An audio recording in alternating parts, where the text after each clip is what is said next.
Hey there, you're listening to Sport Coach Education, the podcast that explores coach training in all its various forms. I'm your host, Liz Byam. Let's get started. Welcome to the podcast. I'm really happy to be here. Thanks for inviting me.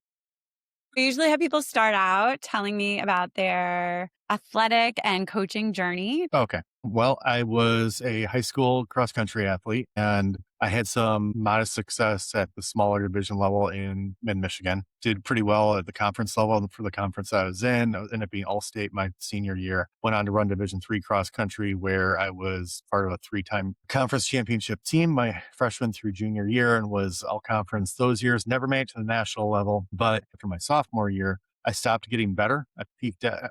My best 8K ever was 27:31.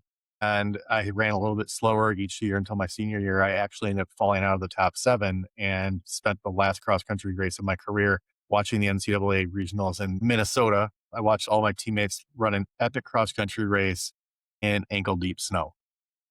And running had really been a really big passion of mine. And when I went home, I put my running shoes in the closet and I didn't touch them for probably a year and a half. I had a 5th year of college because I had added a couple majors. And when I ended up starting as a school teacher, I had the opportunity to coach cross country as well. And I got into that and I really just launched myself into trying to learn everything about the sport. That kind of was my personality as a high school athlete. I just remember it was Christmas in the year 2000. My parents got me first edition of Jack Daniel's running formula, which I poured over. I still have it. Did manage to get Jack Daniel's to sign it many years after I got that. But when I became a coach, I started looking for other developmental opportunities as well. Like I went to USA Track and Field level 1 and level 2 coaching education school. And I went to whatever clinics I could find. And so after a while, I realized that my passion really lied with coaching. I decided to end up, after 4 years of teaching, I went back to grad school, studied exercise physiology at University of Virginia, went on to Northern Colorado to get my PhD in coaching, and then ended up having a short career in higher education in sport and exercise science, where I focused a little bit on coach developer development. If that makes sense. So things have taken a little bit of a different turn since then. I've branched out into other areas, but I still maintain a pretty firm focus on trying to get instructors to be the best that they can be and creating systems that really nurture those instructional development skills. Nice. What was the program that you taught? In higher ed. Mm-hmm. So I started out at Benedictine University. When I got there, it was a Bachelor of Arts in what they called Sport and Exercise Studies. And I ended up becoming the program director after my first year. And we took a look at national curricula, how we wanted to crosswalk that and articulate it with different career opportunities within the realm of general kinesiology, the general study of movement, not necessarily like musculoskeletal kinesiology, but just the general overall study of movement. So we took that program, created a couple minors in sport management, physical activity, forget exactly what we called it, strength and conditioning. And we also had a minor in coaching as well. Those didn't exist prior? At the time, no, they didn't. And so what we did was we actually looked at national standards with NSCA. I forget the name of the sport management accrediting body that I worked with. It's been Cosma? Yeah. Mhm. So we took a look at those standards. We looked at the NKC standards. We made sure to crosswalk all the standards with those. So that way we could set students up to be prepared for whichever step they wanted to take after their senior year. And in fact, we were really careful to tailor that curriculum. It is a liberal arts university. So in the spirit of the liberal arts curriculum, we wanted students to be able to explore and dabble in multiple things. And you really didn't have to really pick which ones you wanted to do until you're about a junior. And the way that we set up the credits, we really wanted to encourage students to diversify as much as possible. And I think between those 4 minors and our pre-professional concentration, in a 8-semester traditional native student higher education path, I think you could either do 3 of the 5 or 4 of the 5. So we really wanted students to really not have to pigeonhole themselves at the age of 19 or 20 and really be able to explore in a lot of different areas before they jumped into something. I should also mention, I was also working in the physical education department. So when we say physical education, we're talking about like K to 12 articulated to the Shape America standards. So it's more about physical literacy rather than as opposed to what some people associate physical education with, like learning baseball, learning soccer, learning softball. Is that what most people associate physical education with? That is a common that's a common conversation within the physical education space is and a lot of the times the schools that we would partner with are cooperating teachers looking at those five Shape America standards of skill utilization, tactical application, attitudes towards physical activity, and physical activity itself. And blanking on the fifth one. Give me some grace here. It's been about 5 years. I was gonna bust out my book Yeah. to yeah. Yeah. Yep. I am a certified health and phys ed teacher, Okay. but I went alternate route, we call it in New Jersey. So I did not have to do student teaching or anything like that. And I was able to do it because my undergrad was exercise science and sports studies. Do those programs still exist that you started? Do you know? I don't. I started a Master of Science in Sport Coaching Development, which we got through all the university hoops. There's this other little side quest. I ended up through hiking the Appalachian Trail during the 2021 calendar year, and then a position opened up at DePaul University across town, and I made the decision to go to the larger university so I have a little bit more support if I wanted to spend more time doing research. Well, I did have on my notes here to ask you about your through hike, and I believe you wrote some academic research to go along with it. Tell me about that. So yeah, I through hiked the Appalachian Trail, the 2,193.1 mile Appalachian Trail from Springer Mountain, Georgia to Mount Katahdin, Maine, between March and August of 2021. This is kind of a story of what could have been because the intention was to have started it in 2020. And some colleagues and I had bootstrapped together a study where we were going to look at a lot of health and fitness measures. But we had the intention of doing some repeated measures, looking at markers and then also looking at pre-existing fitness levels and exploring whether or not there is some sort of statistical relationship with finishing and when you normalize for life circumstances like running out of money or injuries, things like that. And we were all set to go in March of 2020. And part of my contribution was going to be to do some autoethnography and ethnographic work. And we watched that unravel in 10 days. So by the time 2021 rolled around, it still wasn't really in the health sciences space with human subjects wasn't really in a great place to be showing up at parking lots and trying to do fitness testing on people who had been backpacking for hundreds of miles. So I did work with some friends and colleagues at Appalachian State to to do the background work on themes within the Appalachian Trail.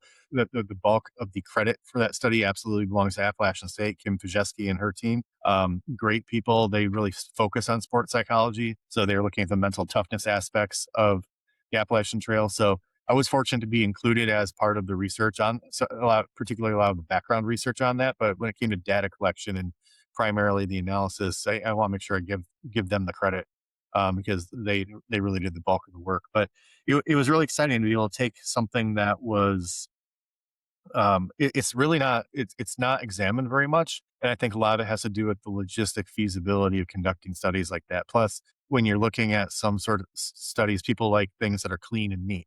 You don't like a lot of variables that you can't control. And at the time when I was doing academic research, I really like the observational study. I think that there's a lot of value from that. I think it can help create naturalistic generalizations that lead you to maybe look for mechanisms. I think some other people like to look at it the other way. I'm not certain that there's a right way or a wrong way to do that. But yeah, it was a really neat opportunity to be able to do that. Did you ever write the autoethnography? Didn't what I learned is and like I can actually grab the journal.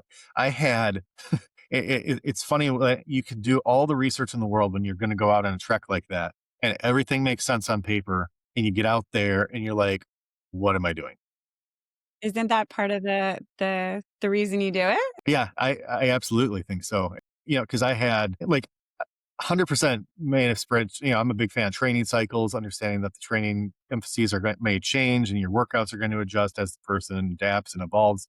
So same thing like when I'm trying to sketch out a through hike and I have a finite period of time to fit it into. But I had I bought waterproof paper. I had it bound at Staples. I was going to ship journals up to myself. And it was like day 4. I had written a couple days and then there was a gap. And I started off with, even though like I get to my campsite at night and I've got plenty of time to do it, I'm having a really hard time forcing myself to write because I'm just exhausted. And so I think the other piece that was kind of a reflection on that was I think I tried to pack too much into what I was writing. I being a relatively newly minted academic and thinking about frameworks and the lens through which you see the world and trying to identify and keep your subjectivities in check. And I think rather than just writing down, this is what I did, and then just giving a written account of what my day felt like, and not trying to force myself to be overly insightful, I think that ended up kind of tanking it. So what I did continue to do, and maybe I could do something with this someday, there I was pretty good about was sketching on that where I camped, what I did, things that I saw, little tiny little notes. So rather than having long form prose, I did manage to capture a lot of what I did and what I experienced. And I found that I like to tinker. The Appalachian Trail thing came from when I was doing my doctoral program and I was procrastinating on doing the stuff I was supposed to do. I would find other projects to work on, including creating a spreadsheet of all the shelters that there are on the AT and trying to like create a tool where I could plan out a through hike. And so after I defended my dissertation, I was kind of a weird space at the time, not really knowing what I was going to do next. But like I think about like if I were to do it again, which I do want to do it, what would I really want to prioritize? And for me, it had a lot to do with the experiences that you have interacting with the local communities or the different landscapes. And so like I know what hostels I would want to stop at. I know what towns I would want to take a 0 day or a rest day in. I know the sections where maybe I'm a little more likely to do some bigger miles and get to the parts that are a little bit more interesting to me. And so what I noticed was like by taking that journal, I was actually able to remember a lot more about hiking for 5 months. If you read some of the memoirs that are out there, Jennifer Farr Davis has some really popular books. She had the fastest known time for anyone for a while, man or woman. She talks about how like she would be hiking and she would be going up a slope and would grab like a tree branch to help her. And she's like, oh, I remember grabbing in this exact same spot before. And it's just like if you call it the ergonomics of the trail. But you finished, right? I did. That's awesome. Yeah, and I'm absolutely really proud of it. I think the advice I would give someone who's going to try and do a through hike is of the Appalachian Trail would be give yourself 7 months because you can always hike a little bit faster and go home. But if you decide that you want to linger or have that extra cup of coffee or have a longer conversation or, you know, you just like the vibe at a certain hostel and you want to stay one more night around the campfire, you're able to do that. And so if I were to give someone advice on what to do, like I would absolutely say, give yourself those 7 months because one of the issues that I had was because I was on a fixed timeline because I had to go back to work on a certain date because the academic year started. About probably a month and a half in, I was already very preoccupied with how many miles am I getting today rather than staying present in the moment, which I think is important for journaling, for reflection, and ultimately, which is essentially the core of the autoethnographic approach. I was going to ask, I would imagine, you do it one time and that's, you're good, mission accomplished. But I now understand why you want to do it again. And not to get overly emotional on this about hiking and about the woods on this podcast about coaching. The joke is most of us who are out there, we're not doing it because things are going well. Nothing is truly, utopic. You'll hear people say like the trail calls you back. In fact, I'm going to be taking off in a couple of days to do 150 miles of the southern section of Virginia, just because I want to go back. There's going to be a couple hostel that I haven't stayed at and a hostel that I have stayed at, and I'm going to bypass a town that I did stop in and end at a hostel where I stayed last time. Some of it's revisiting, and some of is experiencing it differently, and it's also going to be probably markedly different in December than it would be in July. Yes, Just a yes, it smidge, is. just a smidge. I hope you're prepared for that. Yeah, me too. Fun fact, my oldest was looking pretty strongly at going to Virginia Tech. So she made me take her down there twice to visit. And we really liked the area. And it would have been to my benefit to move to Virginia 2 years ahead of her going there, and I seriously was looking into properties along the trail so that I could open a hostel. That'd be pretty great. Yeah, it sounds like you could coach some, through hiking, I've thought about it. tie it back to the podcast and all. Yeah. Um, yeah, I mean, it's kinda complicated because, uh, we could probably even kinda transition into professionalization of coaching and what that looks like. Because, I believe that people who are skilled at things should be able to earn a living by doing it in the community.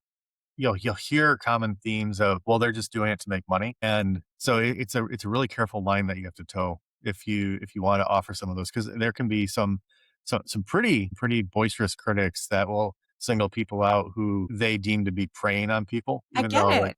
yeah, I see both sides, like, why pay for information that you could get for free argument, or how do you really know that the person you're paying is a good source of information? Or yeah, and why shouldn't you just be giving that information out of the kindness of your heart? But like people get paid in every other profession, so why, like, it is pretty crazy thing. yeah. The other interesting when it comes to backpacking and the AT and through hiking, there's a very common, very firmly held perception by a lot of the hiking community that you can't train for a through hike. And I mean, even that, if someone's watching this and thinks that they want to have a really solid qualitative study, maybe like a phenomenology of people who believe that you can't train for long distance backpacking. I mean, get a lot of people who share that opinion and then dive deep and understand what they mean by that. Because people will often talk about trail legs. There is a very little bit of literature that indicates that around 6 weeks, that's where you start to really, which if you think about conventional training theory and strength and conditioning, like what are our mesocycles? 4 to 6 weeks, right? Maybe 8 for some people, but that rule halves. And so around 6 weeks, like you need to hike for that long, doing 15 miles a day, every day, 15 to 24 miles a day, every day for you to get used to it. And so can you duplicate that in free living conditions when you're in conventional society? Absolutely you can, because like you can't hike 15 miles a day.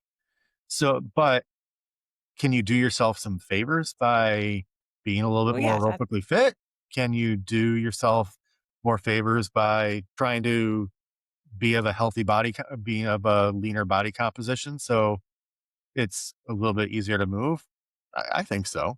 Could you benefit from some strength training in order to reinforce your musculature so you're less prone to injury? I think so. And honestly, one of the things I would actually tell someone to do, if you had to prioritize one thing, I would tell them to prioritize stretching. Because if you're a big guy, if you're a 6'1" guy like me and you're in a tiny tent, trying to get dressed in the rain when you aren't very flexible, it's hard to, you can't touch your toes, is not a pleasant experience.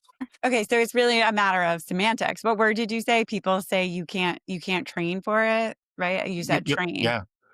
You'll hear I people mean, say that. yeah, but I agree. But then what you said was, but you can definitely prepare for it. So what are we saying the difference is between train and prepare?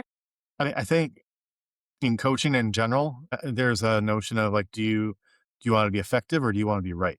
And like with my cross country athletes, like, do I want them to know that I'm the smartest person that understands everything about lactic threshold that has ever been?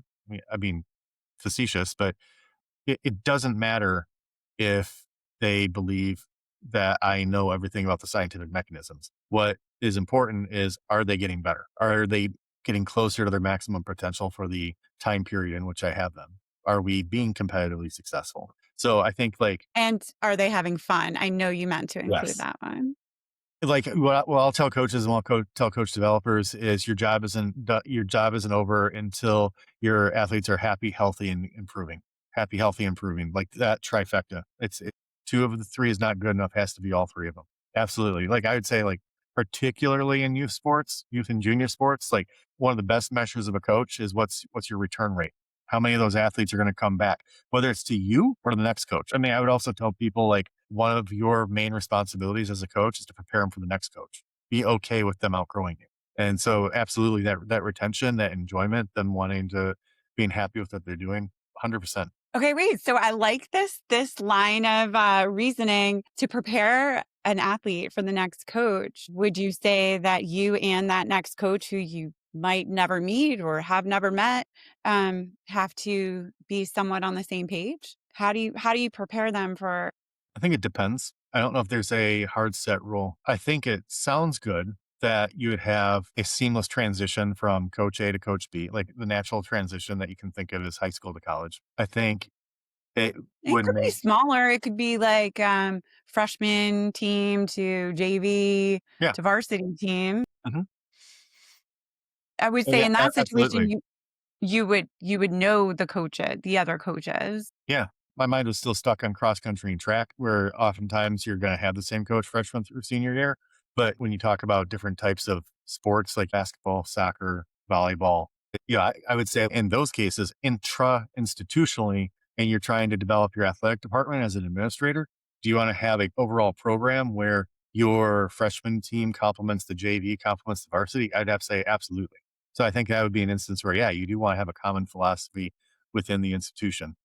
I think that if I were to go back to track and cross country, like if you have something that works for someone, could someone be successful under a different philosophy? I mean, I think they could be. Do they It need to be I the hope only? they could Yeah, because different people are gonna have different philosophies as right, they progress through right. their lives, their training. And it's not common for someone to have the same coach, high school through Mhm. college or college through the Olympics. The one that I can think of is Bernard Lagat and Jim Lee, the Arizona coach. He coached kept for 20, 25 years. And, then he ended up making the Olympic team at the age of 40 in 2016. He had the same coach. He had consistency. But you have other athletes who are able to transition well. What I do think is important, and I can comment on this just because I don't have any privileged information because I was a high schooler while this was still happening. If you read Chris Lear, I think the book on Alan Webb his first year at Michigan, but they commented on like why did Alan struggle his freshman year when he just came off of setting the world record in the mile for high school boys. And one of the things that the book examined was Alan was the book reports that Alan was really comfortable doing a lot of the ancillary work that Scott Rasco over at South Lakes High School in Virginia had him doing, where he was really successful. And it was the intermingling of different systems that weren't designed to work together that ended up creating some inconsistent results. And so, Alan did make it to the Olympics, but he didn't medal in the Olympics. So there was a really interesting interview. I think it was in 2012 or 2013 when he retired. He felt like he believed that he had done everything that he can. That was originally one of the things that really got me passionate about wanting to look at coaching. At the time, I was really interested in exercise assessment models. Didn't really get the access to be able to do a lot of the physiological research that I wanted to, because if you look at something like 10-mile tempo run versus anaerobic intensive effort, 400-meter intervals, which one is really producing more stress on the body? One's a little bit lower intensity, longer volume. One is higher intensity and shorter volume. And there might be some models now. Like I know a lot of our smart devices have ways of assessing training load. I haven't really kept up on that literature, but at the time, I was really interested in taking a look at that because when every stress and every recovery period counts, what can we do to best prepare our coaches to use the information that's in front of them so that way every athlete has the opportunity to not leave the arena of sports saying I never did my best. And not necessarily say that I won, but say I never did my best. So I think like when you look at the different philosophies and the transitions from one coach to the next, could it be adopting a whole new philosophy and the person continues to improve? I think so. I think that the key is buy-in though. Yeah. And so I think one of the things that you can do as a coach as you prepare for them for the next coach is whoever you're working with, be all in. Trust the system, trust the process, and let the process work. I think it is a good idea for, say, the high school coach to prepare the athlete for the transition. I mean, getting that buy-in is really important. As I mentioned earlier, when I was really getting into running coaching, I was trying to learn all the different approaches. Two popular means in endurance running is the Daniels formula. And then also Joe Vigil. Very coincidentally, both of those gentlemen passed away this past summer within 4 weeks of each other. Like they're I actually had the opportunity to watch them both present at the same clinic once because they have some different nuances, particularly in how they calculate their training thresholds. But Jack Daniels had a lot of success with Division III women, and Joe Vigil had a lot of experience with NAIA, now Division II men, but then also with international Olympic caliber athletes as well. Both of them draw on physiological knowledge and their understanding of physiology and how it impacts the body. They would talk about lactic threshold and VO2 max and traditional exercise physiology programming. They absolutely talked about the element. One of the reasons why Joe Vigil is so successful in Alamosa, Colorado, in the middle of nowhere, is he got that town to be a cross-country town. He got people on board. He believed in his kids, and his successor, Damon Martin, he would say, if you can get them to believe that you're going to do anything for them, they'll run through a wall for you. And so getting that buy-in is so incredibly critical that I would even say, like, yeah, the physiology and the exercise program is absolutely important. Like, there's relationships there for a reason, but a perfect plan executed with 75% accuracy is going to be far less effective than a maybe not completely foundationally sound training program, but if it's executed with regularity and if that's going to work, I'm not convinced that column B is gonna lose to column A. Doesn't mean you can just do whatever you want, like, and just do random training, but I really think that the consistency piece is really critical in developing successful athletes. You have some experience with the USCCE, the United States Center for Coaching Excellence, for those who don't know. I believe you took one of their coach training Mhm. courses and you thought it was very powerful. Can you tell me about that experience? Yeah, absolutely. So I had the opportunity to do two different academies, two different curricula. The first one was really focusing on, if I remember right, it was focusing on micro coaching and like this idea that you can have people do mini lessons and then give feedback and have people really reflect on what was I going to accomplish. What, first of all, you have them articulate to you like what they're going to do. You watch them do it, and then you have them reflect back on it and how they do it. And the second time, we focused a little bit more on developing the developer. So you're going up a tier in that hierarchy and you're saying, okay, now you're the person who's trying to help the coach. So you have a mentor looking at you, looking at effective questioning.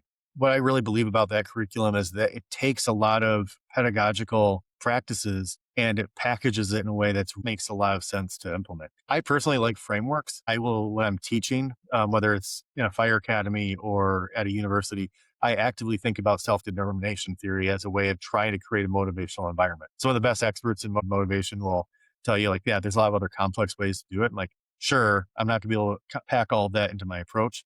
I do the same thing with Bloom's taxonomy. Some people may look at that and say it's a little rudimentary, but for me, it's a framework that I use to ask myself, am I really driving my students towards more abstract thinking? So when it comes to frameworks, the USCCE and their coach developer and then their coach developer pathways, it took a lot of the deluge of information that I gathered from, in addition to my master's in XPhys, I've got one in curriculum and instruction too, take that information, package it with my coaching background at Northern Colorado, and it, because I was like, what do I do with this? I don't really like using the word product when it comes to education, but like what service do I have to offer and how am I going to do it with any type of regularity? Could not speak highly enough of that program, and how much it really impacted. I don't suppose you know anything about the coach developers development, do you? Like I what is haven't their really. backgrounds? Because ultimately those are maybe the people that I want to help create a better pool of so that it does trickle down. But yes, somebody was doing an awesome job to develop these coach developers. And I would be interested in knowing what made that person good at their job. But wait, that reminds me about your autoethnography that didn't happen. Yes, absolutely. You were not supposed to write the entire thing out while hiking. Like you were just supposed to write little notes that could jog your memory so that later, when you weren't exhausted in a tent you could barely fit in and your need for more flexibility to reach things in said tent, that you could then write your autoethnography. I think you still could. Then that's where my voice starts to crack, Well, if only I was going to go and walk in the woods for 11 days. right? Like, what a good way to jog the memory. See if those gears can still turn. Let me look at my list here. So all in all, how long did you coach? So I was consistently a coach for 3 years at a high school. I took a year off because I went to a different school, but that year I did do a lot of track officiating. Then I went to grad school. I volunteered at a high school, didn't coach during spring season. Then I volunteered at a small Division 1 college. It was kind of like an assistant job because there was only one head coach. Then I went to Northern Colorado. Then I went to Northern Colorado, coached a year and a half with their track team. And I wrapped up there by coaching a high school track team. And then I moved. So like I haven't coached since 2017. And these were always at schools you were employed as a teacher?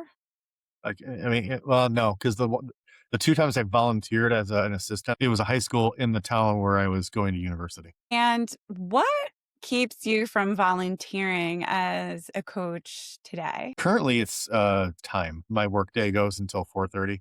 It doesn't have anything to do with the fact that people shouldn't work for free, because that that is a question I ask a lot on the podcast. Like, why is it that we think coaches, I mean, going back to what you said earlier about, coaching for through hikes, like Mhm. why should coaches work for free? Unless you're trying to build your own career up and you need to start somewhere. That I Right. get, but I the mean, majority of the free labor coaches are parents. yeah. I mean, like when I was at my high school, I got I guess it was probably the only place that I actually got paid for it. When I was coaching high school originally, I did get a stipend on top of my teaching salary, but yeah, I guess I just sort of put that together. Yeah, every other piece of experience was uncompensated. Huh, I'm surprised because usually in like a high school setting, that is where you're most likely to be compensated for youth sports. Like maybe one of the high schools gave me like $500 or something like that. Yeah, it's not usually very much, Yeah. but Yeah, I'm second guessing the high school thing now. The colleges, I was always completely volunteering, which is interesting because the NCAA is evolving so quickly with a lot of their rules. I don't know if this is the case anymore, but at the time, the rule is like any given team could only have 6 volunteers because I think they recognize that bigger schools would just get 50 volunteers and start having like personal assistants per each athlete. I had to interview for a volunteer coaching job at a Power 5 university, and I actually got turned down.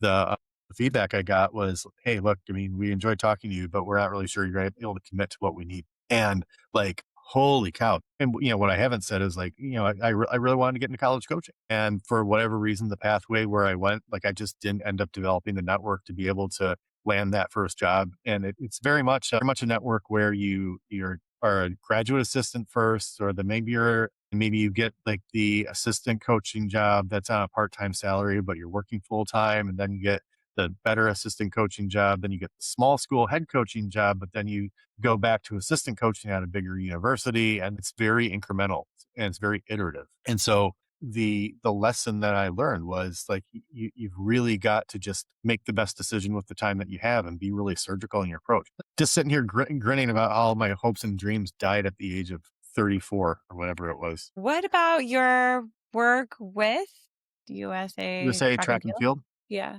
Yeah, I was a contracted level 1 coach educator for a while. I think I did like a couple schools a year. Was that when you were getting your PhD? Yes, I think I went through coach education and instructor school in 2014, and I did that through about 2019. So about 5, yeah, I think I did about 2 schools a year. Had the opportunity to taught a couple ones locally, but they actually did fly me out to a couple and got to contribute that way. Met some really great people, and probably could have turned this into a paper. Part of my lit review in my dissertation was looking at what people called coaching education. And I narrowed it down to some track and field resources. And I didn't really get into the qualitative piece of it. I made a very broad assumption that the more pages that there were dedicated to a topic, the more emphasis that publication gave to that topic. And so I did kind of a comparison, the different editions of USA track and fields manuals, also in comparison with the IAAF, the World Track and Field governing body. And so it did a comparison of like how much of this is actually spent on delivery. Because what a lot of coach researchers and coach educators would say is like, coaching is not the writing of workouts. Coaching is not the designing of training plans. Coaching is the interaction and the leading and teaching of your individuals. I think it's a very semantic argument, and I think it creates a little bit of bickering, where two academics come together in the name of science, there will be born a new ontology. So I think words do have meaning. I think words are important and having those definitions are important. I think sometimes we can get bogged down with it a little bit. And so I did want to look at and see like what were the different emphases. And one thing USA Track and Field has done really, really well is that they have a really, really solid foundation on delivering the fundamentals of sport science to the masses, as well as basics of training theory, and then also sport specific emphases and examples of how to assemble a cogent and effective program. I think we're Like the masses are these low level, entry level coaches? Is that who we're talking about? in the classes that I taught, you would have anywhere from high school to college. Every once in a while, you'd have someone who's coaching professionally in there. I remember Terry Crawford, the former director of coaching for USA Track and Field. She would say this every chance that she got when she was talking to coaches, that those programs really helped coaches understand why I do what I do, and not like existentially, but like physiologically, like why is what I'm doing working? And I think it's Troy Engel. He used to be the chair of the coaching education committee for about 8 years. And then he also spent a stint in Singapore as essentially like the director of coaching for their country. But like he would say like one of the advantages of USA Track and Field is like the coaching education program really has a really solid theoretical basis behind it. Hmm. I don't know anything about it. And you're the first person on the podcast to educate me a little bit about it. I keep hearing great things about USA Soccer. And then I spoke to a coach educator for soccer who said, no, you know who really does it well is USA Hockey. Hockey does So, a really good job. yeah, no, apparently Swimming too. Swimming's got a really good coach educator program. swimming is one of those. It's interesting to me who has to be certified, who has to go through their training, because swimming's pretty ubiquitous and not all coaches have to do it. So, but okay, so that's a good one. I should look into that as well. What's like their tiered system? What are the different levels of coaching certifications that USA Track and Field? They have one, two, and three. One is the entry level. Two, you specialize in an event. And then three, you further specialize, which culminates in a like kind of an action research study. Huh, Three okay, was yeah. And that's then totally different. my understanding is that level three for USA Track and Field is articulated and crosswalked with IAAF 5, level 5. If you say so. USA Cycling, they give you a PDF manual. You read the manual and you take the test. That's their level 1. There's nothing in person and there is not even a Zoom interaction. Mm-hmm. Yeah, So, but nobody's that's claiming they're a I model program, yeah. though, just to be clear. I've got a friend who, I mean, the last time he and I talked, it's been a couple of years, but he was deeply involved in some of the leadership for coaching and for USA Track and Field. And, I told him, it's like, look, the next step is teaching and assessing coaching behaviors. And so, like, an example is for a while, and maybe still, people talk about athlete centered coaching. And it got to the point where it was this buzzword. It's like, well, what do people mean? And then if you trace it back, it comes from holistic psychology from Bill Rogers, I think, the psychologist, which really goes back to a humanistic psychology, which is looking at self-fulfillment. And so this notion of athlete-centered coaching, then you can get really semantic. It's like, okay, well, what does athlete-centered coaching mean? Like, well, it means that I put the athlete's needs first. I'm like, okay, well, you just described what you as a coach are doing. So you're no longer at the center of it. So really, if it's athlete-centered, shouldn't it just be driven and directed by and this is one of the frustrating things about academic research is, especially involving human subjects and human behaviors, is like you have to spend all this time defining things that should feel really natural and implicit. And just like, oh, well, you just know. So for example, in my dissertation, I had to define like, what does success mean? What's widely discussed is like this notion of being an expert. And like there's expert research outside of coaching, but that's applied to coaching as well. And there's very important differences between expert, effective, and expertise, and understanding how those three things relate to each other in order to have a conversation where you can focus yourself to what's actually happening on the court or the field in front of you with the coach that's directing it. So when it comes back to like semantics, so people will say, a lot of times people, like where I was going with that is athlete-centered coaching. A lot of people believe that they're athlete-centered coaches, or they believe in athlete-centered coaching, and you can get them to articulate, it means that I'm going to do X, Y, and Z, whatever that means to them.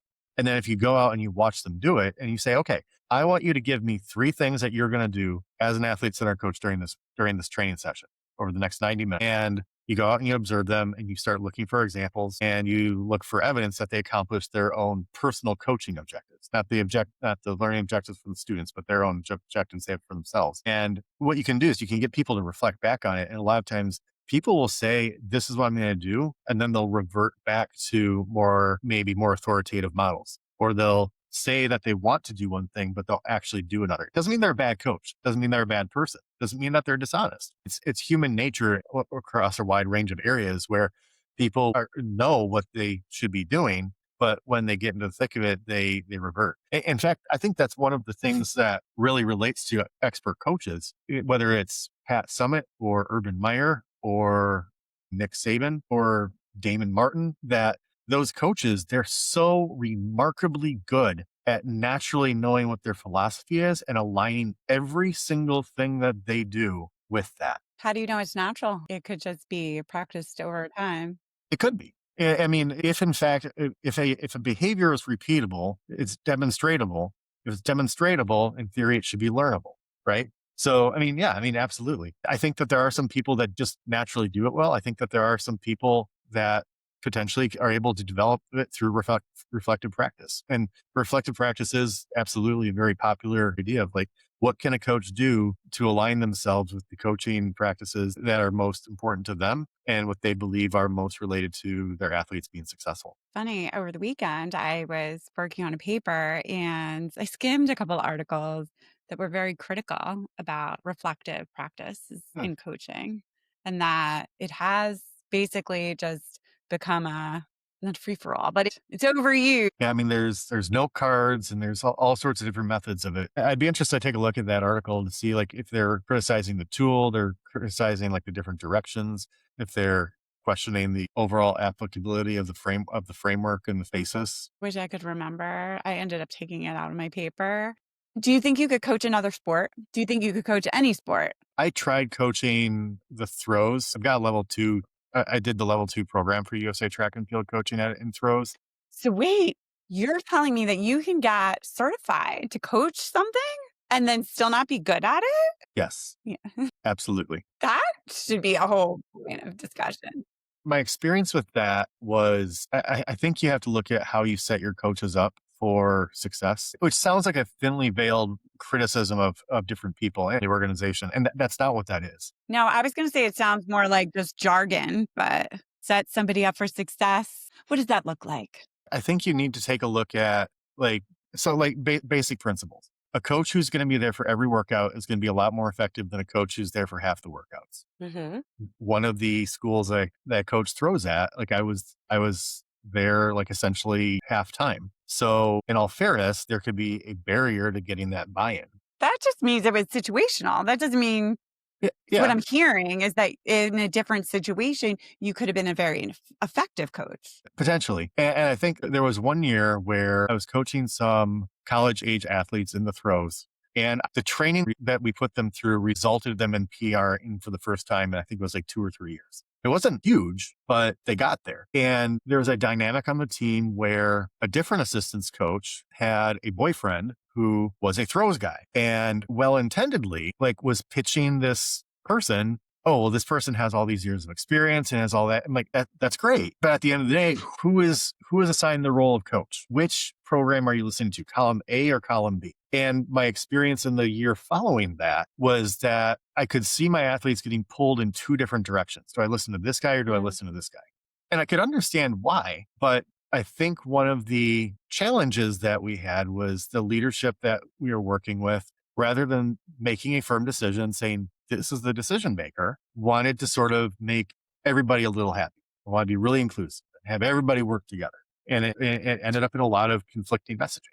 So I think that setting up for success, like, are you empowering people to be decision makers when they need to be the decision makers? Because ultimately it's the consistency and regularity that athletes go through in a well-constructed program that's going to result in whether they succeed or don't meet the potential that they're hoping to meet. So that was my experience there, that I saw some evidence that things were working. Mm. And I don't really have the answer for that. But it's absolutely a phenomenon that happens, and it comes back to getting that buy-in. And is your community, is everyone who's in the team and everyone's in the program reinforcing that? So is the sprints coach going to reinforce? Yeah, the throws coach is absolutely knows what they're doing. Is the throws coach going to say the endurance coach absolutely knows what she's doing? It's you have to have a community that's all working together towards the same common goal, not trying to compete with each other or trying to do the jobs of the people that are parallel to them, which is something I see in other organizations as well outside of sport. Is there anything else you'd like to talk about that I didn't ask about yet? No, every opinion I've had on coaching over the last 15 years has been expressed. I'm kidding. Excellent. Are there any wise words of wisdom you would like to share? Don't half-ass a bunch of things, whole ass a few things. Well, thank you for that insight. Credit Ron Swanson to that one from Parks and Rec. That was not my original line, but I think it resonates. Maybe that could be a paper. Everything for me is like, that should be a research paper. That's a paper. That That's a paper. That's a paper. no, I have a whole running list. Well, thanks so much for joining me today. Thanks for having me.